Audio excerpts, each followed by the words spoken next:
A powerful blast at a Kabul mosque during evening prayers. Amid reports of multiple casualties, we'll have the latest from the Afghan capital.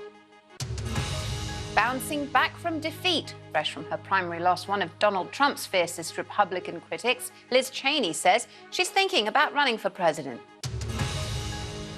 Rolling out the rocket that could pave the way for astronauts to return to the moon.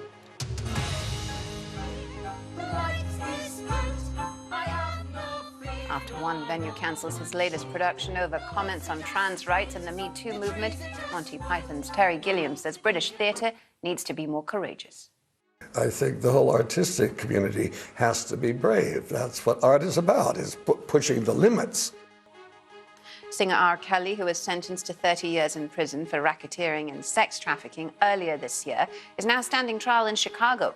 The 55-year-old is accused of luring underage girls to have sex with him, as well as obstructing a 2008 case, which ended in his acquittal. Donald Trump's former lawyer, Rudy Giuliani, is appearing before a special grand jury in Georgia, part of a criminal investigation into attempts to overturn the 2020 U.S. presidential election result. State prosecutors have told him he's a target of the probe, meaning he could be subject to charges.